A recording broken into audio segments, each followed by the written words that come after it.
Good morning, good morning, good morning. I'm your host, the Carolina Collector.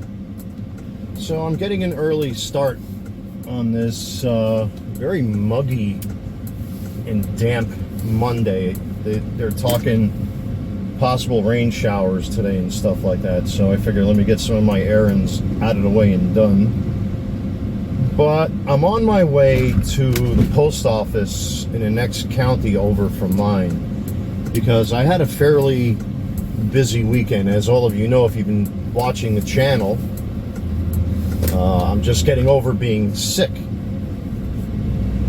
So I ended up having the coof and was pretty much locked up at home for a week. And I guess I didn't give myself enough time to recover, because I ended up getting sick a second time. With what, I have no idea. But I think it's just because I didn't give myself enough time to really recuperate and get my strength back or whatever. So I ended up getting sick a second time, not with COVID, but with, something else, which thank God it wasn't the coof. Because that first time, I hope it's the last time, because that was awful. I'll leave it at that. I'm trying not to swear. But with that being said, before I get deep into this video, if you like what you see and you enjoy the content, I really appreciate it if you would subscribe, smash that like button, and comment in the comments section below. Also, if you're interested in any sports cards that I've either broken or ripped here on the channel, the link to my eBay store, the Carolina Collector 001, is in the description box below. Check out some of the cards that I have for auction. I have the second Ken Griffey Jr. up there. I have a couple Paul Skenes cards, which we're going to discuss later, and a whole bunch of other singles from 2023 Topps Chrome, Mitchell and Ness. So, and I will be posting more cards later on this week as those current auctions come to an end. So if you want to help support the channel, that's how you can do it. And no, that's not beer, that's seltzer water. Don't drink and drive, kids. So, but I had a fairly busy weekend.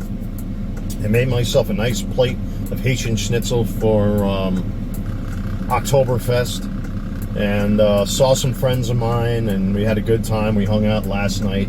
We're probably going to get together like we always do midweek, and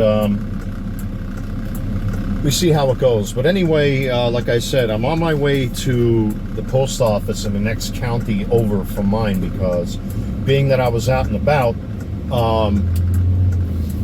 I missed the post office. And typically, my guy, he's really good. I mean, he'll knock on the door and knock on a window and all that stuff until, I come outside. Because I'm mostly at home these days, especially with the eBay stuff. It commands a lot of attention sometimes. So, but unfortunately, I needed some fresh air. I had to get out, so I went to my local flea market in South Carolina and picked up some stuff. I got a brand new phone case for my cell phone, which fits a lot better in the holster that I have here for my car and for my camera stand. So, so I missed the postman. I'm expecting like 14 deliveries today, 14 packages. And unfortunately, this one particular package that I missed is from SGC, and unfortunately you have to sign for it, which is kind of the deal you make when you grade with them. So, but I only submitted 4 cards for grading, and these cards are worthy of conversation. So let's get to the post office. It's a little busy outside because it's still early enough where school buses are picking up the kids from school, so I'm probably going to have to randomly stop every so often. So we're going to get these cards. We're going to crack the box open. Again, there's only 4 cards in this latest submission, and there's the reason why, and then we'll talk about it. And I mentioned Paul Skenes. His cards are going to be the subject of debate in this video. So I'll see you folks in a little bit.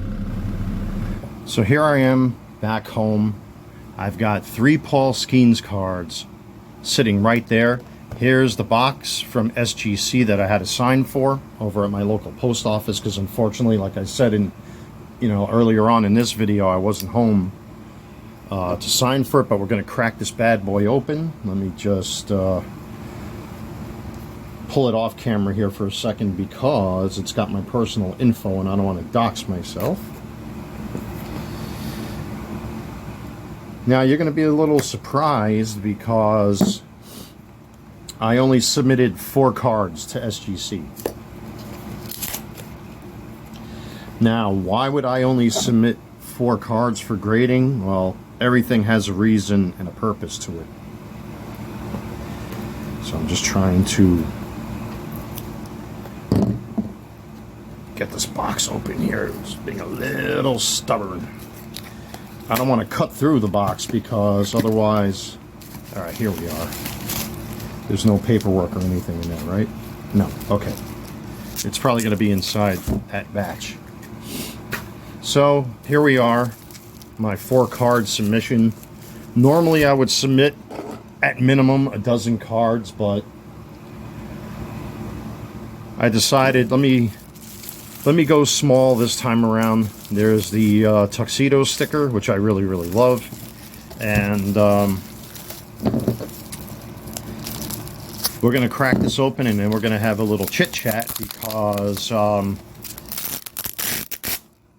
love saving these stickers. I got a whole bunch of them like stuck on stuff. All right, there's the invoice. That's what I got to be careful with, because it's got my personal info. So I'm going to take this off camera quick. All right. Now, I've already seen these grades, so this isn't going to be a blind reveal or anything like that.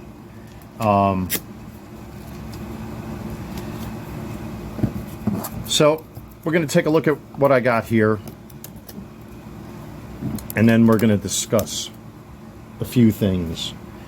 So right here is my Aaron Judge Bowman Chrome Rookie.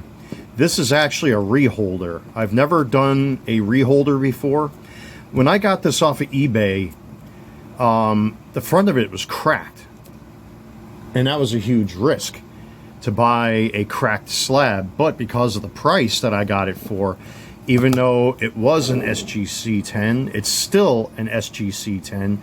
It deserved better treatment than the previous owner gave to it. So this is my very first reholder.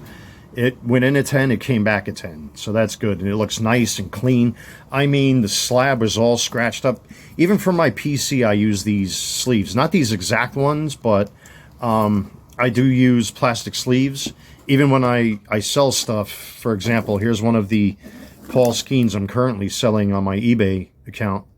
I put plastic sleeves on them because it just looks god-awful when the slab is all scratched. And as a seller, appearance to me means everything. And I think as customers of mine, I think many of you can agree that, you want something fresh and new, and not damaged. But when I saw that this was cracked, I'm like, I couldn't have that.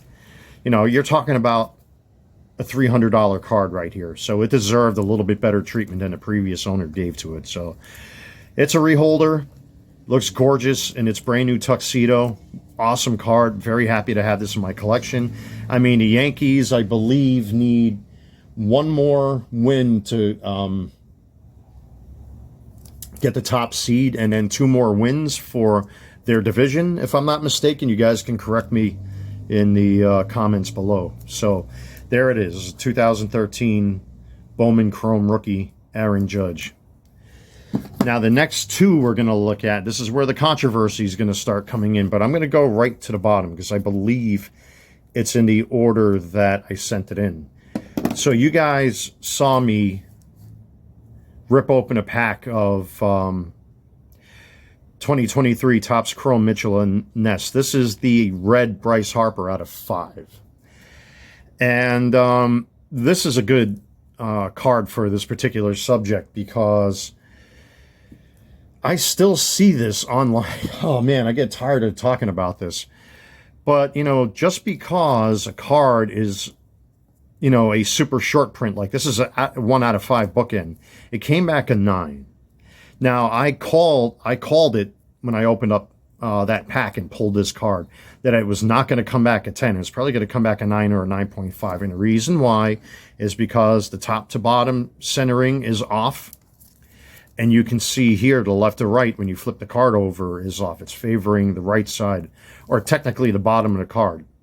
So it's a beautiful looking card. And there was 1 or 2 imperfections in the card on the back, as a matter of fact, which I forgot to mention in that last video, but it came back a 9. It's still a bookend out of 5. I'm still happy to have this in my collection, and it's going to have a nice home.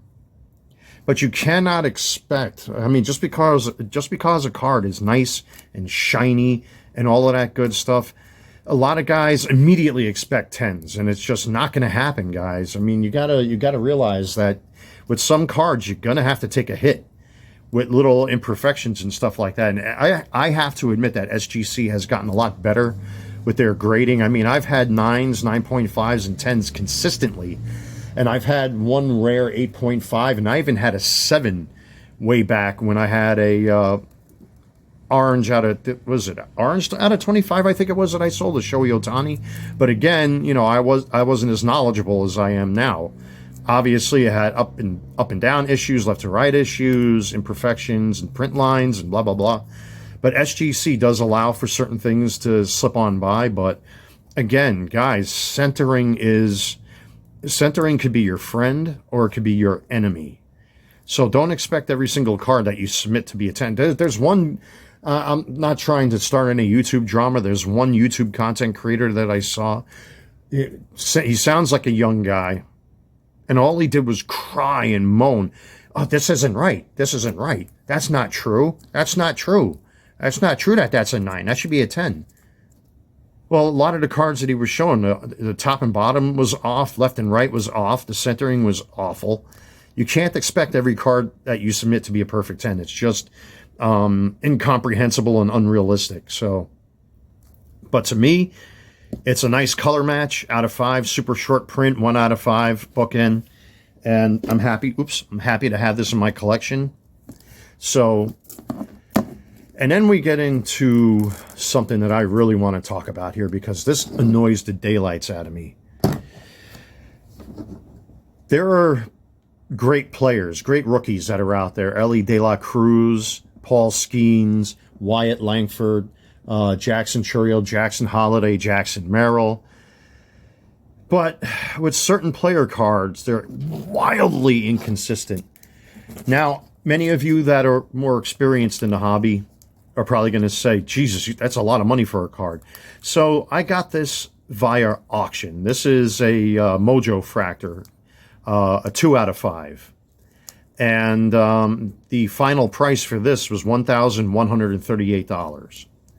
But it was through an auction. And for that price, that saves me from having to buy box after box after hobby box after mega box after, Breaker's Delight boxes and all that sort of thing.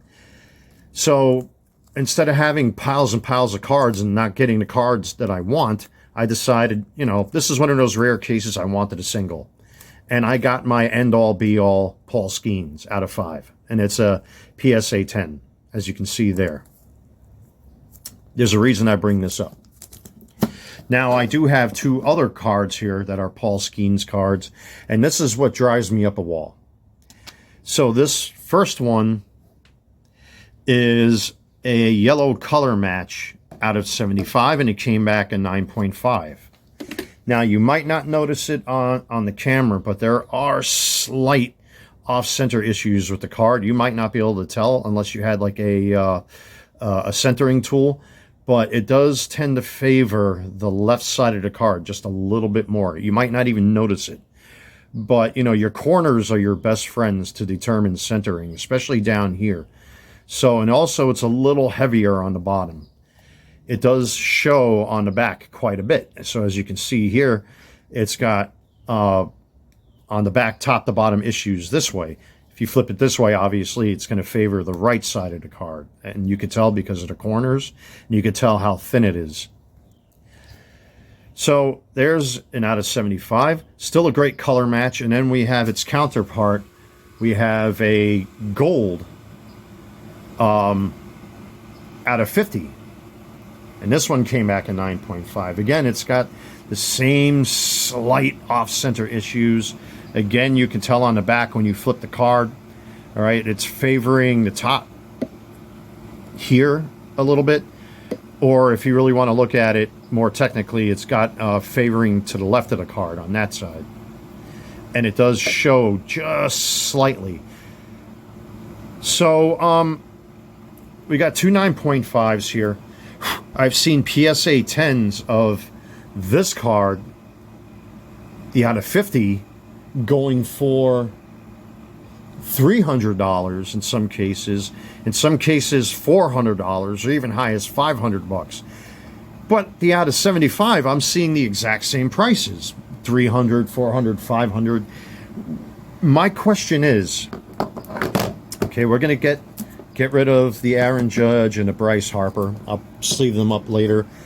So here are two of them that I'm selling on my eBay account. This is your base Mojo Fractor. It's a perfect 10 and a good comparison to these two guys here. I listed this at $40, which is pretty typical for this particular card in a 10. And then I have the second Lunar Glow that I listed for $25. And this one just might sell. There's a couple people watching it, as a matter of fact. So, but if you had a 9, a 9.5, or a 10, the prices are just inconsistent. I don't understand why a card like this that I won in auction for $1,138. I've seen, there's what, I think two others or three others that are up on eBay right now. I think one is a paper out of 5. There's another out of 5 that I think it's a Ray Wave, if I'm not mistaken. But there's a couple out of 5 Paul Skenes Bowman 2024 cards like this, and they're like $4,000, $5,000. Where are these guys getting these prices from? It almost seems like, you know, these days, and I know it's coming from the box breakers. Let's be realistic here. Professional box breakers that suck people's wallets dry just to get their money back because they buy cases and cases. Many of you know when they released Bowman Chrome recently, the site got shut down practically because, you know, people were putting in their orders, including myself. And I only bought, 4 hobby boxes? Well, technically that's 8 boxes because you get 2 boxes per package. So, and they were calling them, I forgot, they had a different name for them, but technically they're hobby boxes. Master boxes, I think is what they were calling them. But, you know, I want an end-all, be-all Paul Skenes. I wanted a high-end Paul Skenes, so I didn't have to chase his card anymore. And I won this in auction for what I consider to be fairly cheap. And I know a lot of you are saying that's a lot of money for a pitcher card. But, you know, so far, so good. He hasn't got hurt yet. He's had a great season.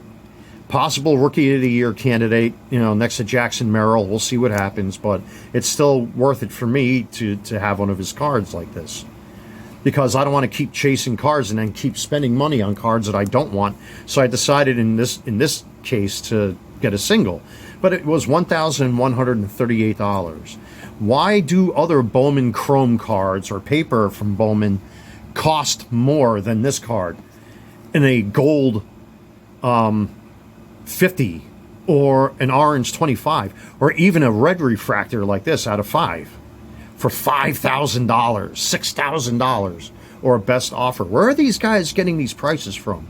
That's an easy answer. It's because they spent hundreds and hundreds and hundreds of dollars breaking boxes, and then they found this one piece of, you know, red gold right here, and are pulling these prices out of thin air to make up the cost of what they spent to break these boxes. That's a fact.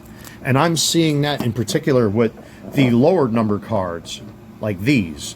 The 25s, the 50s, the 75s, and the cards are wildly consistent across the board when it comes to these cards in particular. None of them are consistent. Let's just say if these were SGC 10s. All right. Why would a 75, which is this guy right here in my left hand, cost more than a 50. That can't be personal preference based on the colors, because they're really not all that different. To be honest with you, you take a look at them at first glance, you would think they were the same card, but you know, a hawk-eyed person who pays attention would see that this one's a little darker than this one. So why would the out of 75 cost more than the out of 50? Let's just say these are both 9.5s. Shouldn't this one be more expensive than this one by virtue of the fact that there's only 50 of these cards floating around out there somewhere? So why does this one cost more than this? It makes no sense. This is, again, another case of box breakers, breaking boxes like madmen, spending hundreds and hundreds and hundreds of dollars, and suckers are out there paying these guys for these super expensive cards, and they're doing it just to put money back in their pocket after what they spent breaking boxes and ripping packs. And I think that's stupid. And it sucks for the average Joe. I mean, I'm not just a collector. I mean, I do sell on eBay, all right? But I try to lowball myself to give people a chance to bid on these who want these cards. You know, if they come back decent grades, in this case 9.5s, you know, I'm going to price them accordingly. But I'm going to lowball myself because, you know, I've seen other YouTubers talk about this, and I've got messages on eBay and whatnot that, you know, people have fun sitting there trying to win cards through auction. I don't believe in buy it now or best offers, because if I list these as a buy it now, it's going to sit there for days and weeks and nobody's going to pick it up. And a best offer, I think, is just a camouflage for people who already know what they want for as far as the price that they're charging. So, for example, again, I've seen other Paul Skenes that are exactly like this, Bowman Chrome, but they may be a Ray Wave or what have you, out of 5, blah, blah, blah, red border paper. And they're going for like $4,000, $5,000, $6,000, something like that, or best offer. So now you throw in a best offer. I could tell you right now, those sellers are looking for like $4,000 or $5,000 for this card. Meanwhile, I won this card at a fraction of the cost of what certain red out of 5s are going for. It's just wildly, wildly inconsistent. And the season's almost over. Obviously, there might be a price drop, you know, down the road, because now we're heading into the postseason soon. October's right around the corner. You know, even though Paul Skenes had a great season, Pittsburgh aren't going anywhere. You know, I mean, here, look at the Phillies, for example. The Phillies are actually doing well. Bryce Harper's had a bit of a rough season, but, you know, recently, you know, they've been doing well. And they're definitely going to, you know, top their group in the playoffs. So it's worth having, even if it's a 9, so what? Here, I got my Aaron Judge reholder. I mean, that's self-explanatory. I think, like I said, they got one game to top the group in the AL East, and then 2 for the division, and they're good to go for the postseason. So they'll be top seed. Hopefully, we'll see what happens. But it's just the inconsistencies with the way guys are pricing their cards. To me, it's nothing but greed. I hate to say it. That's why I price these cards the way I do. I try to give my customers the ability to at least try to get cards that they want. With the loose Topps Chrome Mitchell and Ness cards, the 2023 cards, you know, I start them all off at 99 cents, and those cards sell consistently every time I list them. I mean, now that the season is starting to wear down, certain cards probably are not going to sell anymore. Obviously, you're looking for guys to get into the postseason. But with that being said, the ones that are selling, your Anthony Volpes, your Aaron Judges, Shohei Ohtani's, your Bryce Harper's, you know, guys like that, they're going to sell well. But at least my pricing is consistent, and the public dictates what they're willing to pay for those cards. So in that instance, you know, I'm trying to make sure that anybody who wants them can have them. So the public dictates the course.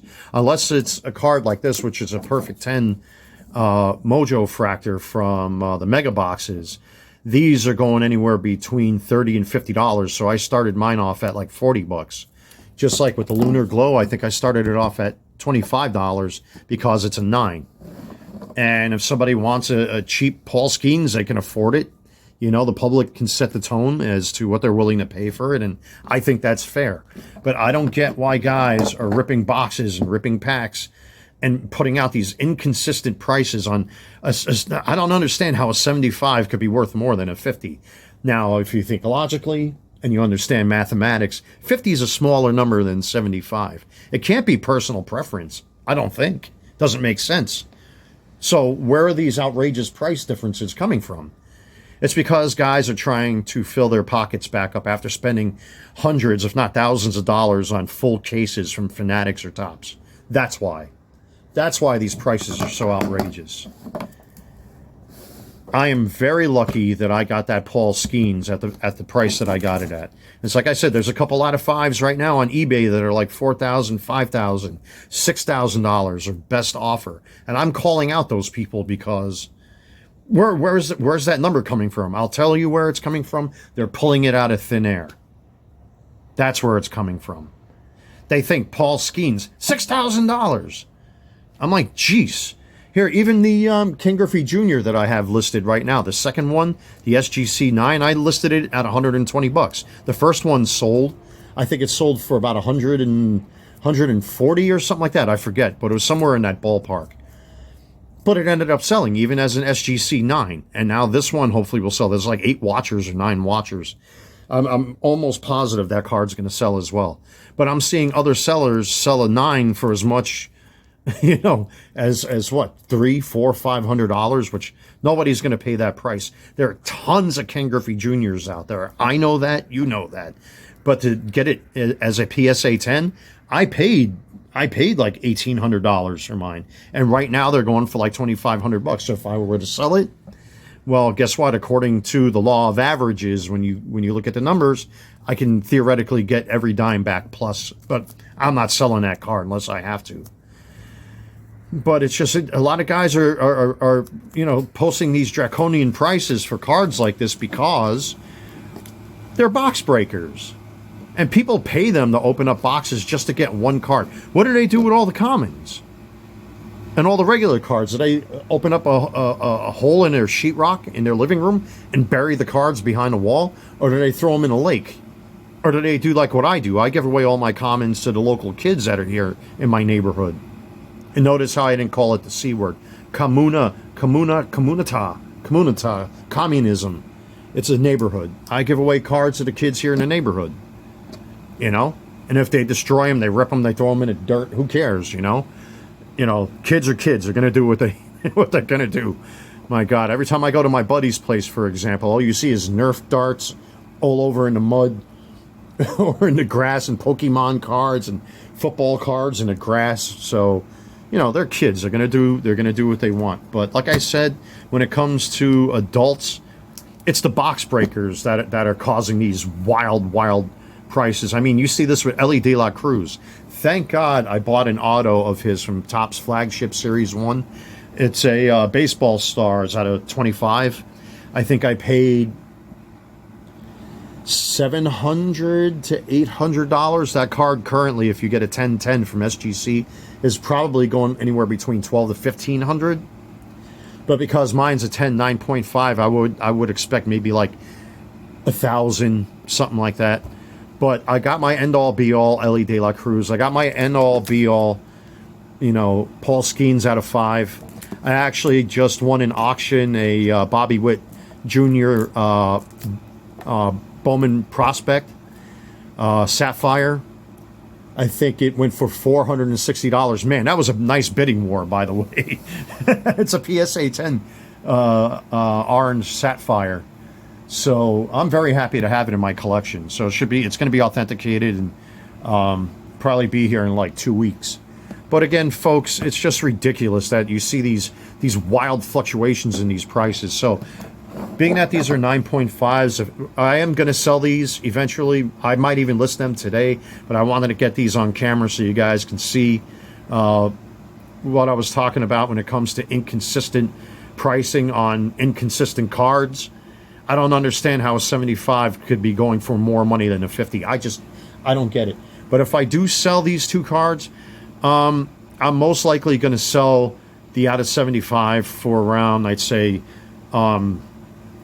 175 to start to 200. I got to decide what price I'm going to sell it at. And then we have the out of 50 Paul Skenes, which I'll probably price at like 275 to 300, something like that. We'll see.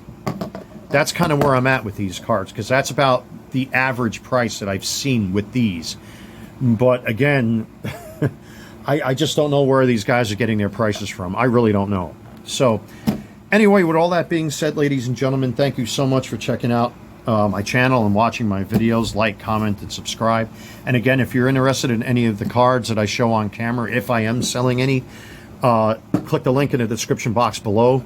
I do have the eBay store called the Carolina Collector 001. I think some of my auctions are ending either today or tomorrow, so I'm going to have to do another hard relist.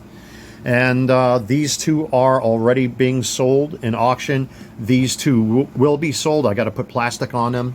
I actually ordered for new sleeves for these guys, and I'm very happy that this Aaron Judge got the home that it deserves in this nice tuxedo here. I hate that when I see slabs or cards that are just so mistreated, and getting this at the price that I did, I mean, jeez, it looks so nice without that big ugly crack. I mean, the crack ran from here all the way up to the top of his name. I mean, it looks sad. So to see it in a nice new home in this tuxedo, very happy to have it in my collection. So there you have it, ladies and gentlemen. It's a gorgeous Monday, albeit it's humid and there's no breeze. It's going to get a little stuffy. They're talking about possibility of rain today, but I still love this weather, and I'm going to enjoy every minute of it, and so should you. So anyway, take care, everybody. God bless. Stay safe. Take care, and I will see you soon.